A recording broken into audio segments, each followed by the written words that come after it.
Gaza ఆకలితో అల్లాడుతుంది. నోట్లోకి మెతుకులేక నీరసించిపోతుంది. 2 వారాల్లో ఆకలితో 147 మంది చనిపోయారు. ఆకలి మృతుల్లో 88 మంది చిన్నారులే ఉన్నారు.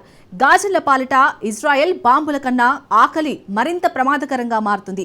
గాజాలో ఇజ్రాయెల్ మారణ హోమానికి పాల్పడుతుందంటూ ప్రపంచమే నినదిస్తుంది. ఇజ్రాయెల్పై ఆంక్షలు విధించాల్సిందేనన్న డిమాండ్లు పెరుగుతున్నాయి.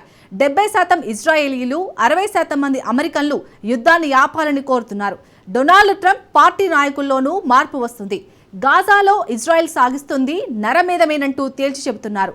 ఇజ్రాయెల్పై ఆంక్షలను కోరుతున్నది ఎవరు? గాజా విషయంలో ట్రంప్ తీరు మారుతుందా? Let's watch. ఇజ్రాయెల్పై ఆంక్షలకు డిమాండ్ చేస్తుంది ఎవరు?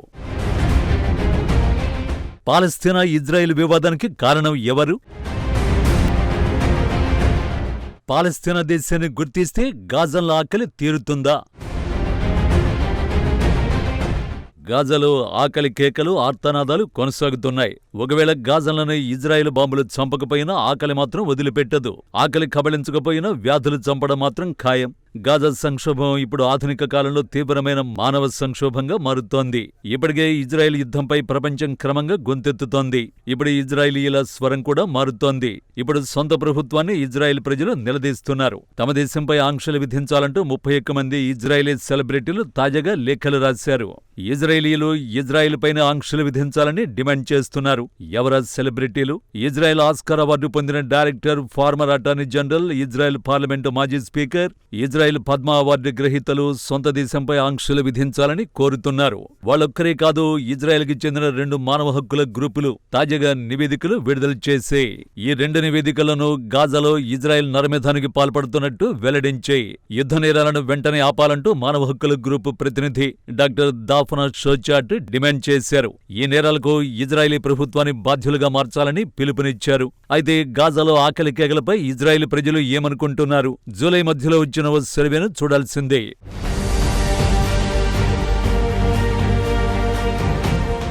74% మంది ఇజ్రాయేలీయులు యుద్ధాన్ని ఆపేయాలని డిమాండ్ చేస్తున్నారు.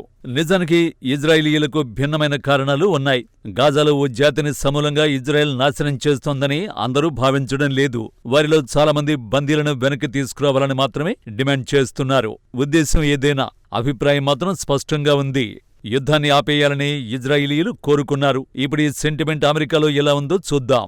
ఇజ్రాయెల్ యుద్ధానికి కేవలం 32% మంది అమెరికన్లు మాత్రమే మద్దతునిస్తున్నారు. యుద్ధం ప్రారంభమైనప్పుడు 50% మంది అమెరికన్లు మద్దతు ఇచ్చారు. ఇప్పుడు కేవలం 32% మంది మాత్రమే యుద్ధానికి మద్దతు ఇస్తున్నారు. గత ఏడాది సెప్టెంబర్లో యుద్ధానికి 42% మంది అమెరికన్లు మద్దతు ఇచ్చారు. ఈ ఏడాదిలోగా 10% మంది యుద్ధాన్ని వ్యతిరేకిస్తున్నారు. మొత్తంగా 60% మంది అమెరికన్లు గాజా యుద్ధాన్ని వ్యతిరేకిస్తున్నారు. ఆఖరికి రిపబ్లికన్ల సెంటిమెంట్ కూడా మారుతోంది. అమెరికన్ కాంగ్రెస్ ప్రతినిధి మార్జరీ టేలర్ గ్రీన్ సైతం గాజా యుద్ధాన్ని వ్యతిరేకిస్తోంది. అధ్యక్షుడు డొనాల్డ్ ట్రంప్ కీలకమైన అనుచరురాలు టేలర్ గ్రీన్ గాజాలో ఇజ్రాయెల్ నరమేధానికి పాల్పడుతోందని గ్రీన్ ఆరోపించారు. సింపుల్ గా చెప్పాలంటే గాజాలో యుద్ధంపై అమెరికన్ల అభిప్రాయంలో మార్పు వస్తోంది. అయితే గాజా యుద్ధంపై అమెరికా అధ్యక్షుడు ఏమనుకుంటున్నాడు?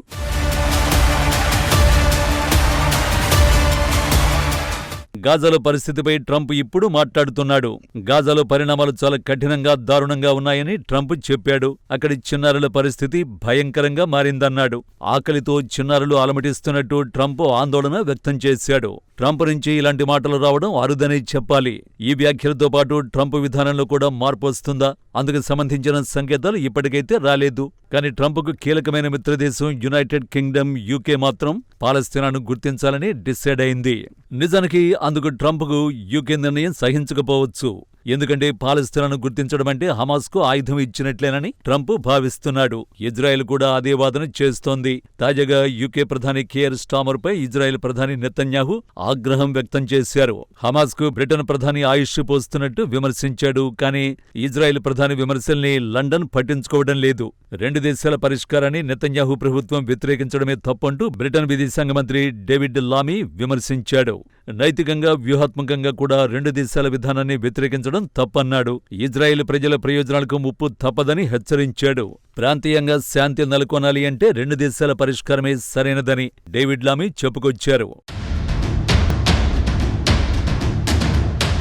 సెప్టెంబర్లో పాలస్తీనా దేశాన్ని గుర్తిస్తామని బ్రిటన్ ప్రధాని కియర్ స్టామర్ చెబుతున్నాడు. సెప్టెంబర్లోనే ఎందుకు అంటే ఐక్యరాజ్య సమితిలో జనరల్ అసెంబ్లీ సెప్టెంబర్లోనే జరుగుతుంది. ఒకవైపు పాలస్తీనాను గుర్తిస్తామని కియర్ స్టామర్ చెబుతున్నా మరోవైపు షరతును కూడా విధిస్తున్నాడు. గాజాలో ఇజ్రాయెల్ యుద్ధాన్ని ముగిస్తేనే తాము పాలస్తీనాను దేశంగా గుర్తిస్తామని వెల్లడించాడు. నిజం చెప్పాలంటే అది ఎన్నటికీ జరగదు. ఒకవేళ ఇజ్రాయెల్ ఈ యుద్ధాన్ని ఆపేసినా పాలస్తీనా దేశం ఏర్పాటును నెతన్యాహు వ్యతిరేకిస్తాడు. సింపుల్ గా చెప్పాలంటే బ్రిటన్ ప్రధాని బ్యాలెన్స్డ్ గా గేమ్ ఆడుతున్నాడు. అంతేకాదు అతడు చరిత్రను పునరావృతం చేస్తున్నాడు. నిజానికి ఇజ్రాయెల్ పాలస్తీనా వివాదానికి ఆజ్యం పోసిందే బ్రిటన్. దాన్ని తెలుసుకోవాలంటే 1917కు వెళ్లాల్సిందే. ఆ సంవత్సరమే బ్రిటన్ ప్రభుత్వం బాల్ఫోర్ ప్రకటన చేసింది. ఆథర్ బాల్ఫోర్ అప్పటి బ్రిటన్ విదేశాంగ మంత్రి. 1917లో అతడు ఒక హామీ ఇచ్చాడు. యూదులకు పాలస్తీనాలో సొంత దేశాన్ని ఏర్పాటు చేస్తామని చెప్పాడు. నిజానికి 1920 నుంచి 1948 వరకు పాలస్తీనా ప్రాంతం బ్రిటన్ కంట్రోల్లోనే ఉంది. ఆ సమయంలో పశ్చిమాసియాకు యూదులు వలస వచ్చేలా బ్రిటిషర్లే ప్రోత్సహించారు. అప్పట్లో పాలస్తీనాను ధ్వంసం చేసిన అదే బ్రిటన్ ఇప్పుడు పాలస్తీనాను గుర్తిస్తామంటూ హామీలిస్తోంది. వాస్తవానికి పాలస్తీనాను బ్రిటన్ గుర్తించిన క్షేత్రస్థాయిలో మాత్రం ఎలాంటి మార్పులు ఉండవు.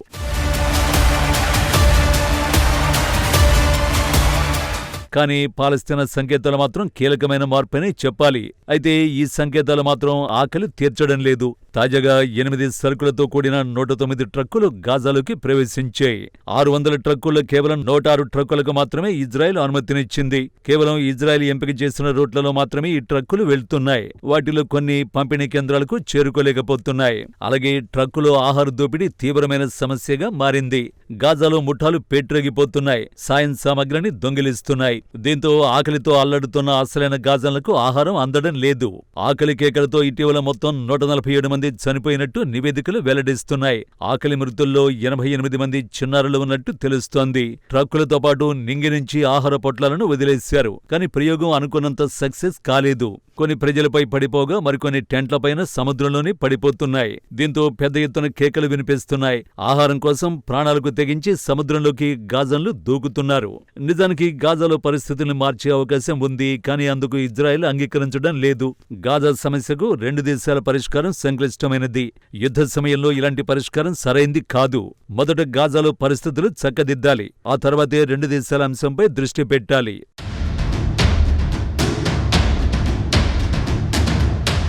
అయితే ఆకలితో చిన్నారులు చనిపోవడాన్ని మాత్రం ప్రపంచం అంగీకరించడం లేదు.